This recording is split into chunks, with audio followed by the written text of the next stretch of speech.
Eu saúdo os irmãos com a paz do Senhor. Nós estamos aqui em mais uma pré-aula para nós estarmos aprendendo da palavra do Senhor e deste modo nós estaremos estudando a lição de número 12, que tem por título A Moeda na Boca do Peixe, e que este vídeo possa ser um apoio para cada um dos professores de escola dominical que estarão lecionando esta lição. Desde já rogo que Deus abençoe a vida de vocês, o ministério de vocês. Quero deixar aqui a minha gratidão aos nossos pastores que têm nos confiado este trabalho, que Deus continue abençoando vocês, que Deus abençoe também aos irmãos comentaristas, que Deus continue dando graça, continue dando sabedoria. Deus abençoe aos meus colegas que fazem a leitura diária, recompense a vida de cada um de vocês. Que Deus abençoe a cada um.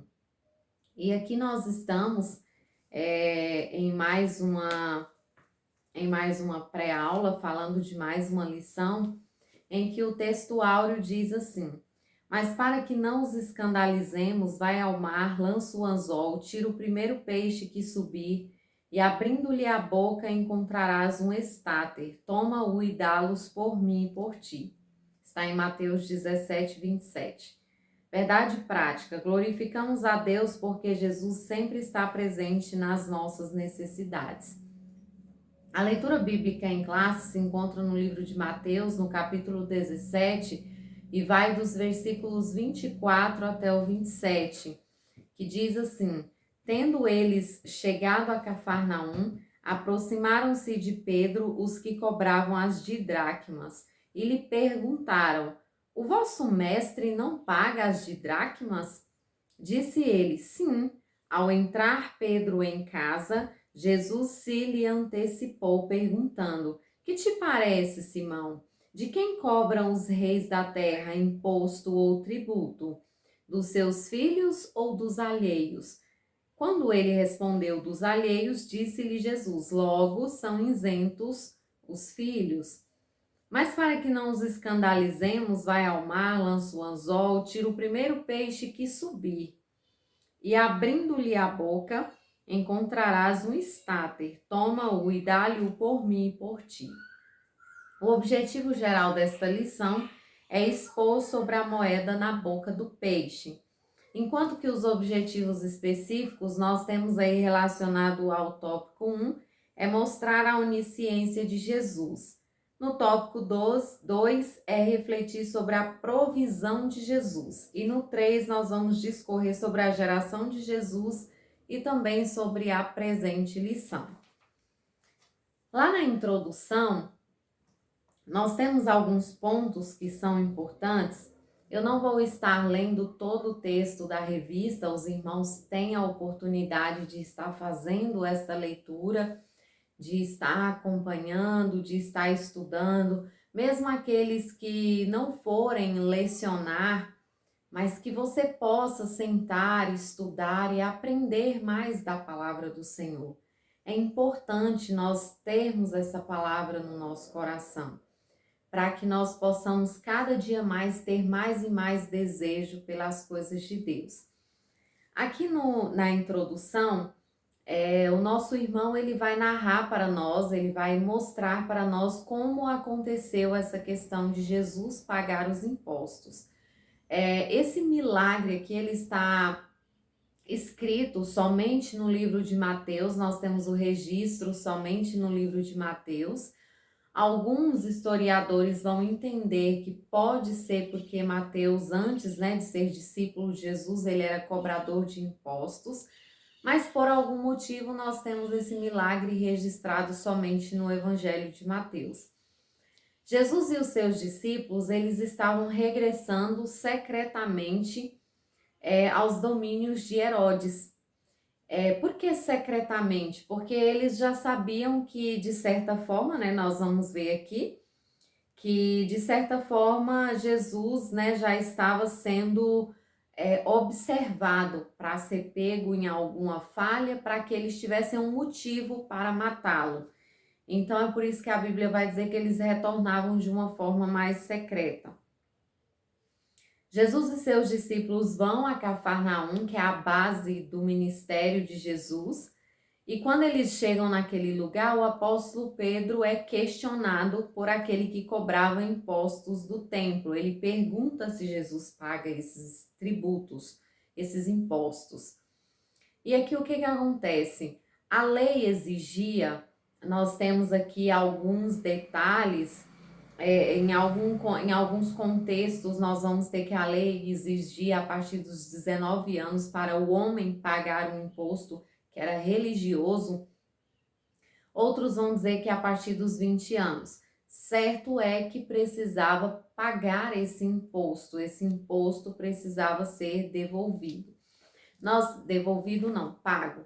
Nós vamos ver lá em Êxodo, eu quero ler aqui, lá em Êxodo, no capítulo 30, o versículo 13 e o 14 somente. Mas os irmãos podem observar que na revista nós temos aí uma extensão maior de referência. Mas para o vídeo não prolongar bastante, eu vou estar lendo só 2 versículos. Quando o Senhor está dando as ordenanças a Moisés, ele vai dizer, 13, isto dará todo aquele que passar o arrolamento a metade de um ciclo, segundo o ciclo do santuário. Este ciclo é de 20 geras. A metade de um ciclo é oferta ao Senhor. Qualquer que entrar no arrolamento de 20 anos para cima, dará a oferta ao Senhor. Então, aqui no texto sagrado, nós vamos ver que lá nas ordenanças a Moisés, no tabernáculo, foi ordenado que todo homem, a partir dos 20 anos, ele precisava contribuir com um determinado valor, e era um valor igual para todos, independente da condição financeira da pessoa. E esse valor era uma forma de sustentar, de ser utilizado na construção, no sustento, vamos dizer ali, do tabernáculo. E aqui nós vamos ver nesse milagre de Jesus que ali no templo era cobrado esse imposto. Em alguns comentários nós vamos encontrar que eles armavam uma tenda para estar recebendo esse imposto.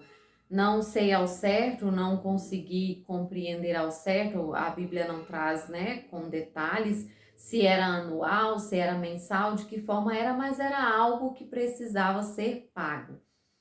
E então ali, quando aquele homem cobra de Pedro e coloca ali, até mesmo Pedro coloca Jesus até numa situação embaraçosa, nós vamos ver que Jesus, ele faz um questionamento, que mais à frente nós vamos estar falando disso, mas ele faz questão de pagar aquele imposto. Mas Pedro deveria buscar esse dinheiro que, operando milagres, esse dinheiro estaria dentro de um peixe. Ou seja, Jesus, ele é o nosso provedor, Jesus, ele quer operar milagres, Jesus, ele tem planos, tem propósitos na nossa vida, mas nós precisamos fazer a nossa parte. O tópico 1 vai falar sobre a onisciência de Jesus. Nós já estudamos, se não me foge a memória, foi o trimestre anterior, não vou afirmar com toda certeza, mas nós já estudamos aí sobre a questão das doutrinas da nossa fé e falamos sobre Jesus Cristo.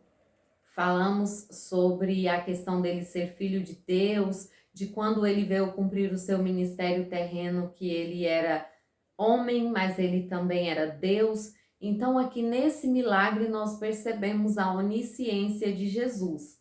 Lá em Provérbios 15, versículo 3, diz assim: os olhos do Senhor estão em todo lugar, contemplando os maus e os bons.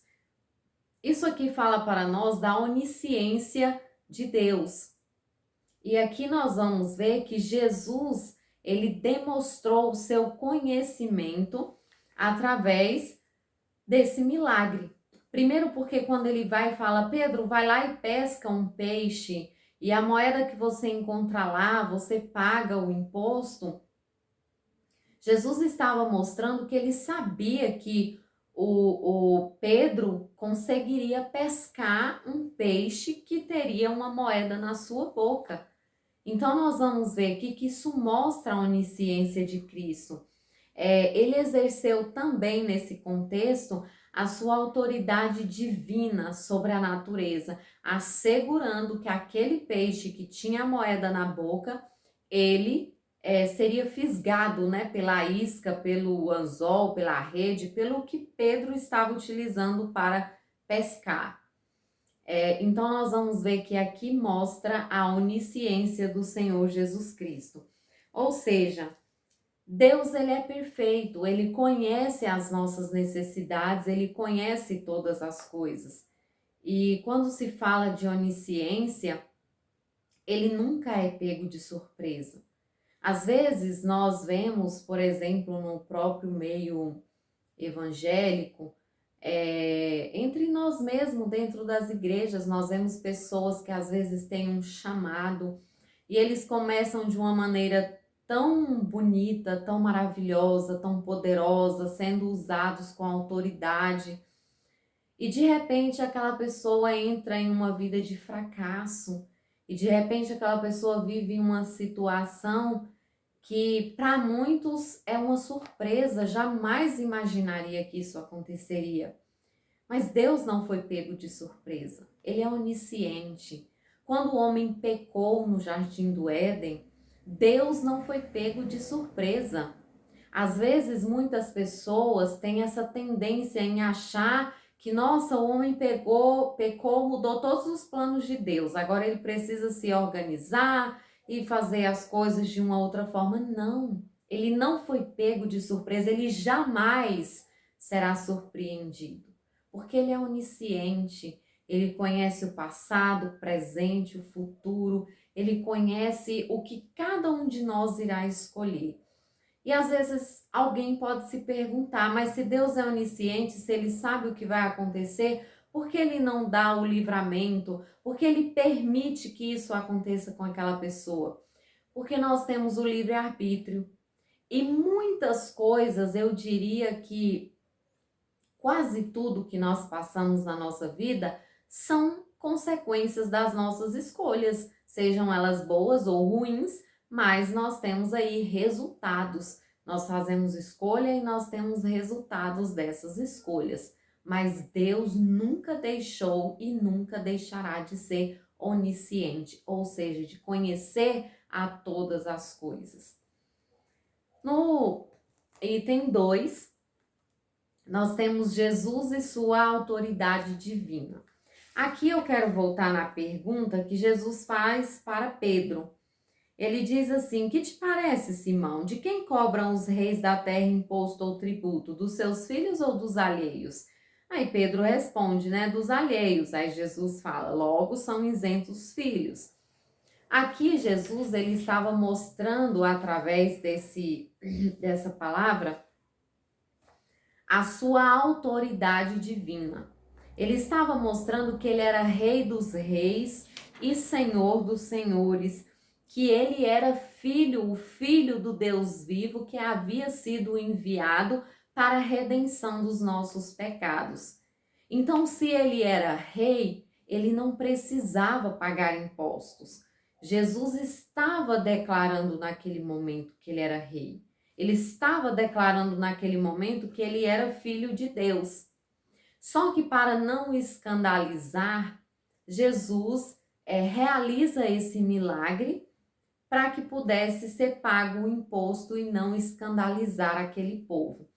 É interessante mencionar que esse é o único milagre que Jesus operou em seu favor, no sentido de prover algo para pagar um imposto que era seu. Não estou aqui dizendo que é no sentido de beneficiar a si mesmo, mas é o único milagre do qual a provisão daquele milagre era para pagar um imposto que era seu. E vamos ver aqui pelo texto sagrado, né, do seu discípulo também. Então, irmãos, quando nós olhamos para esse contexto aqui, de uma forma implícita, de uma forma cautelosa, Jesus estava mostrando para os seus discípulos que ele era rei, que ele era Deus. Apesar que o povo de Israel esperava o Messias em grande glória, assentado no trono, livrando eles de uma forma vamos dizer assim, humana, terrena. E Jesus, ele veio para nos dar um livramento que é eterno, que vai além desta vida. Eu digo que, às vezes, na nossa caminhada cristã, quando nós deparamos com lutas, com dificuldades, com enfermidades, nós, às vezes, gastamos o nosso esforço em concentrar em pedir, em buscar às vezes coisas que são terrenas. Mas o principal objetivo da nossa caminhada com Cristo não é um livramento terreno, não é uma cura terrena, não é algo que é passageiro, mas é aquilo que é eterno, que é a nossa salvação. Aí nós vamos aqui para o item 3. Jesus deu exemplo para não escandalizar. Isso aqui é bem interessante.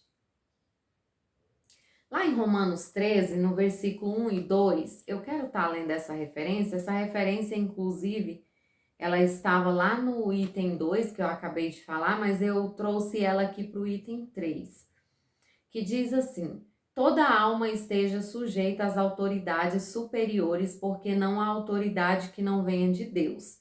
E as autoridades que há foram ordenadas por Deus. Por isso, quem resiste à autoridade resiste à ordenação de Deus. E os que resistem trarão sobre si mesmos a condenação.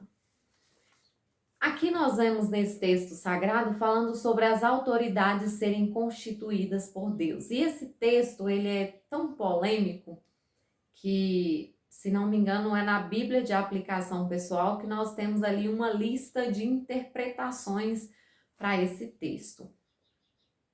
Mas o que eu quero trazer aqui para os irmãos é que tudo acontece, e a forma como eu vejo esse texto sagrado, tudo acontece dentro da permissão de Deus.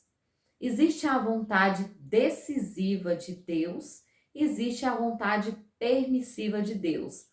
Eu me lembro até hoje de uma pré-aula de escola dominical aqui na minha congregação em Lavandeira, do pastor Aldair, falando sobre isso. Lá na aula dos professores que a gente tinha antes da escola, e ele falava sobre essa vontade de Deus, quando ela é permissiva, quando ela é decisiva. Eu não me lembro se a expressão que ele usava para decisiva era essa, mas a permissiva eu me recordo que sim.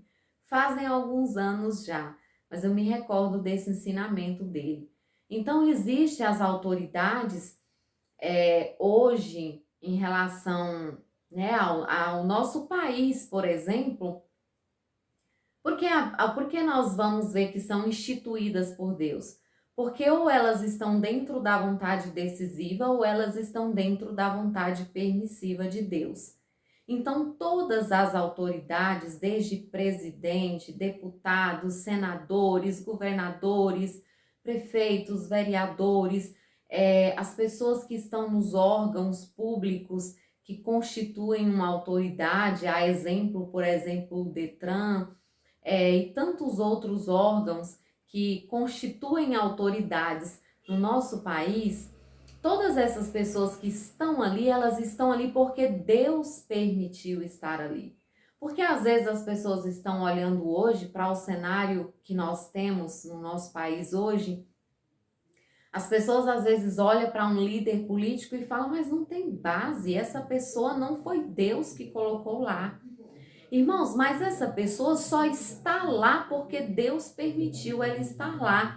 Porque se Deus não quisesse permitir essa pessoa se assentar nessa cadeira, e aqui no geral, estou falando de qualquer autoridade, ela não estaria ali, ela não estaria ocupando essa função.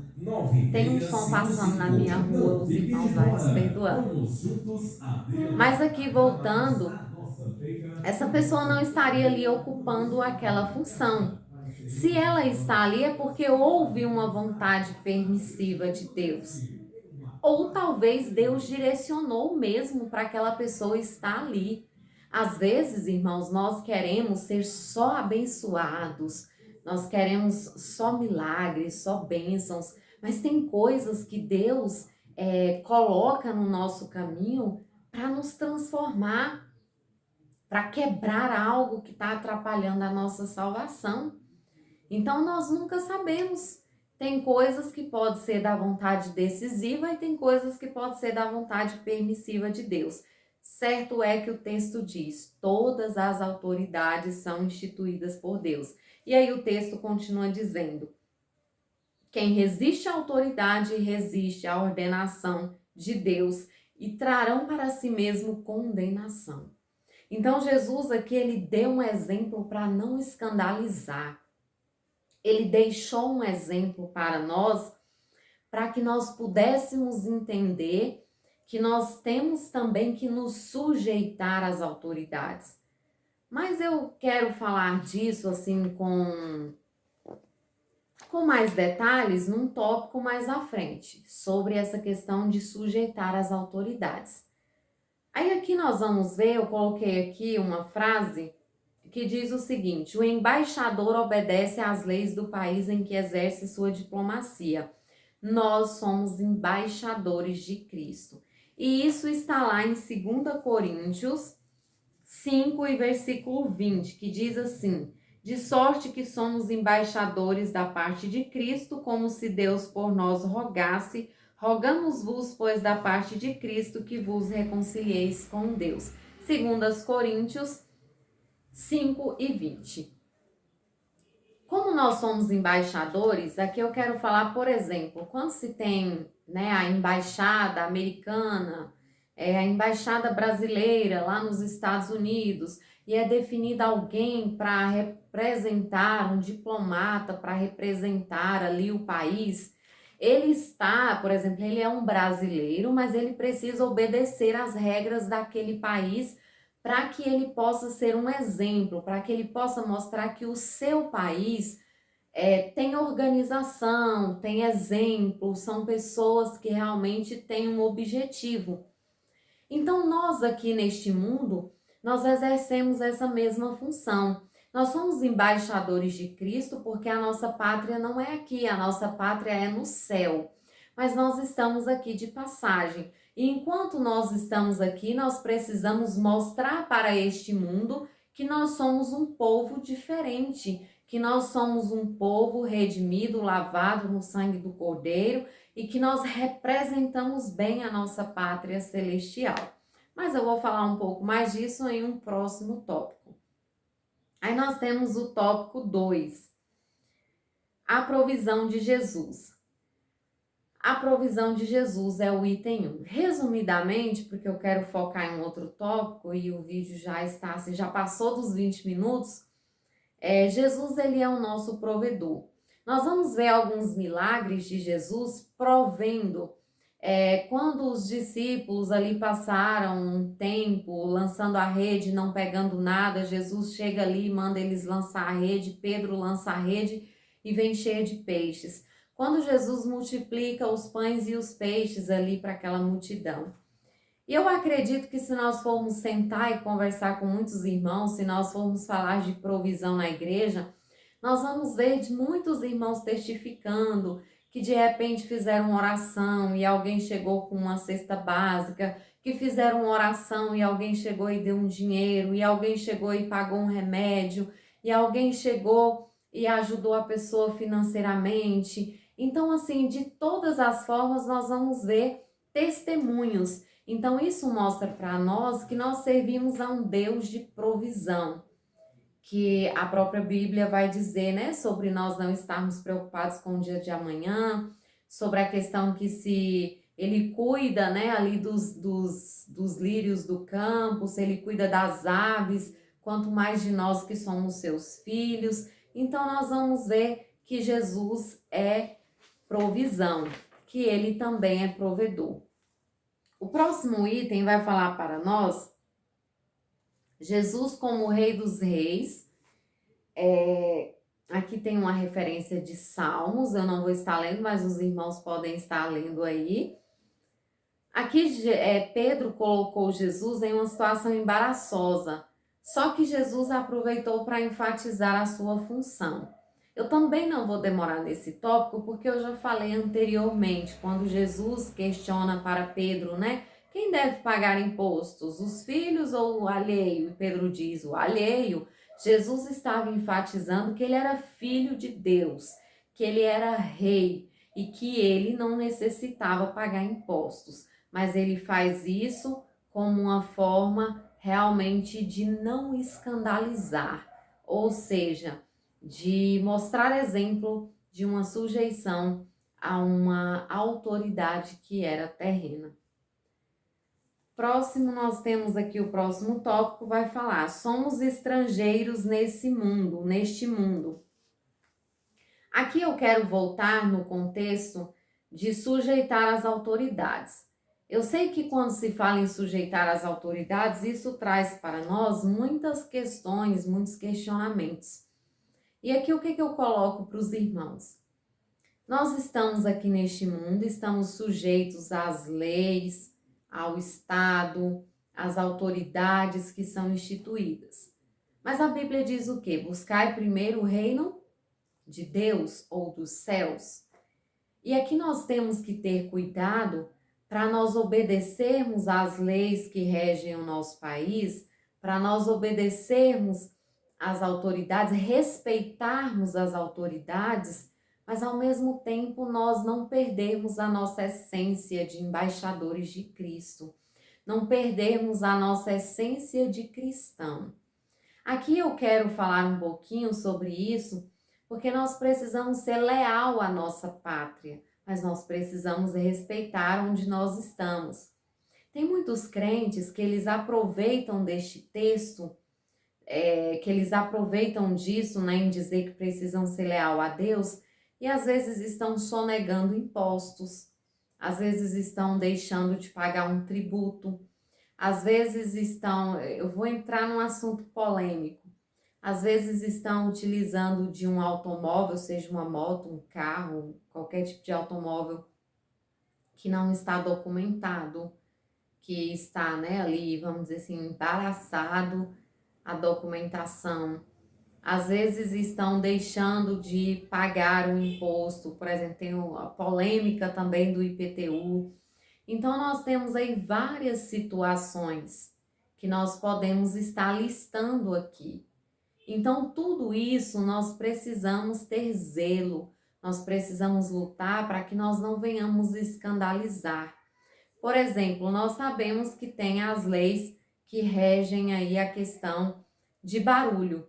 Aí eu, como crente, na minha casa, 11 horas da noite, eu ligo um som nas alturas, tocando hinos. Eu vou evangelizar os meus vizinhos ou eu vou irritá-los e escandalizar o evangelho? Ah, não, liguei aqui porque eu quero ouvir, porque também é uma forma de evangelizar. Mas e o horário?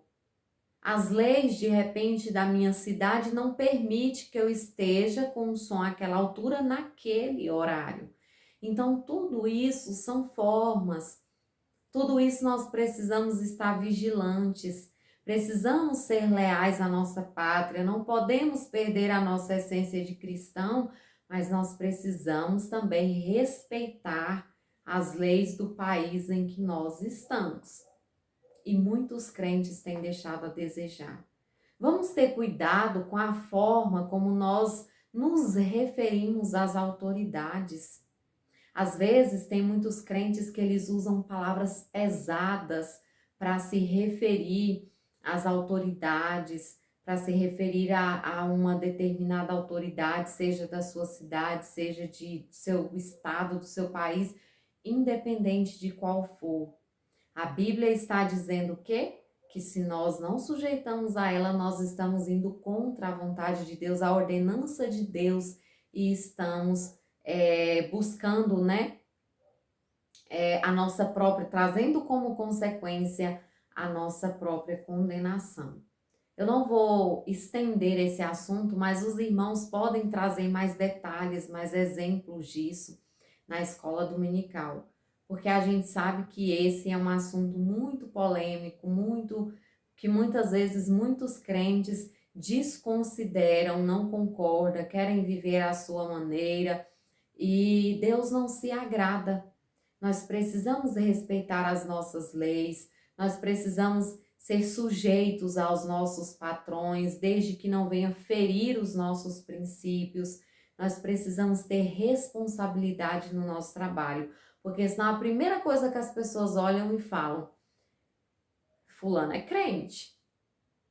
E tem pessoas que às vezes chegam até mesmo a dizer que os funcionários mais difíceis que ele tem na empresa dele, ou que ele tem ali sobre a guarda dele, são os crentes. Tem gente que fala.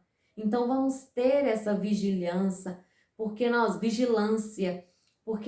estamos pregando o evangelho não só com as nossas palavras, mas com as nossas atitudes também.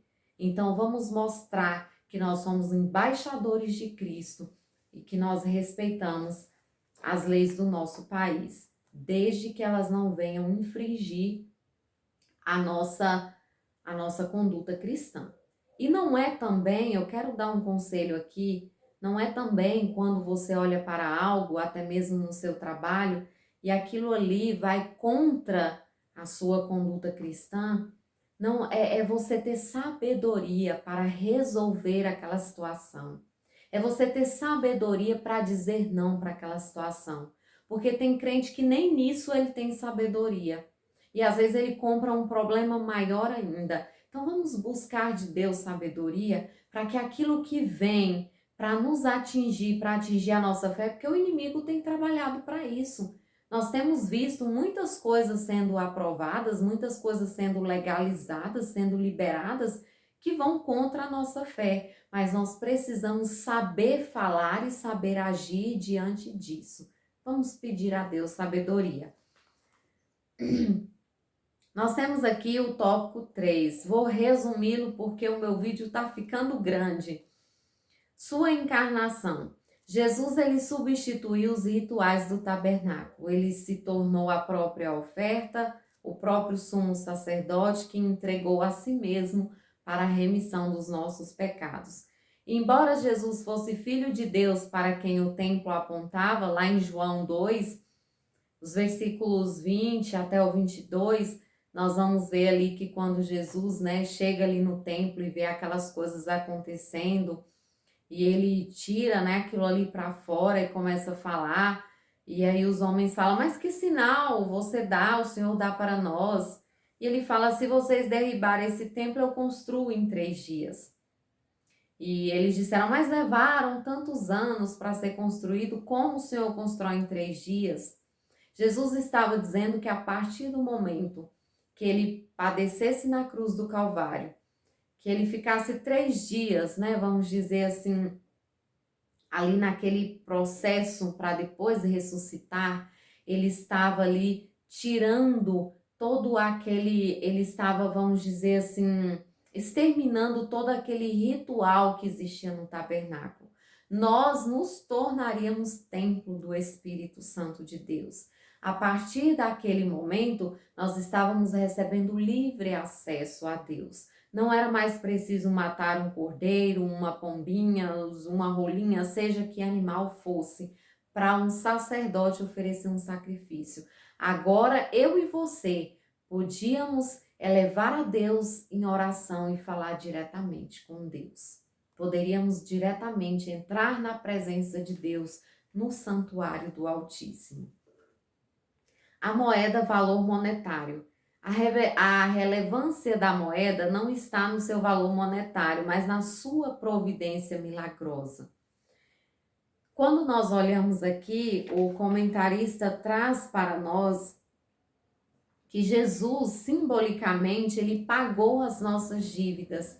Então é como se a sua própria vida estivesse representando uma moeda.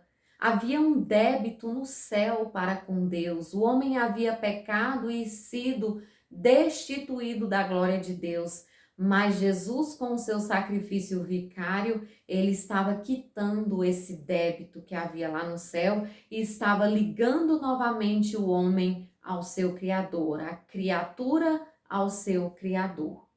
A lei era olho por olho e dente por dente. Mas Jesus pagou um preço por nós com a sua morte. Somente ele poderia remir os nossos pecados. Somente Ele poderia nos dar a oportunidade de entrar pela porta, a porta da graça, e viver uma vida em comunhão com o Pai. Conclusão. Esta lição ela traz para nós muitos pontos importantes. Parece ser um milagre muito simples, parece ser uma lição muito simples, mas ela fala sobre a divindade de Jesus, a submissão que nós precisamos ter às leis que regem o nosso país, que regem o nosso estado, o nosso município, o lugar que nós estamos. E isso aqui de sujeitar às autoridades também se fala sobre nós obedecermos o estatuto, as normas, as doutrinas vigentes dentro da nossa igreja. Tudo isso aqui está sendo englobado. E por fim, nos mostra um Deus de provisão, um Deus que chega na hora certa, que opera o milagre na hora certa e que provê quando nós mais precisamos.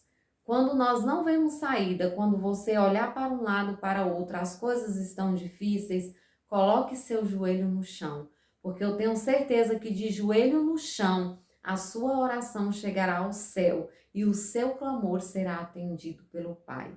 Deus abençoe os irmãos.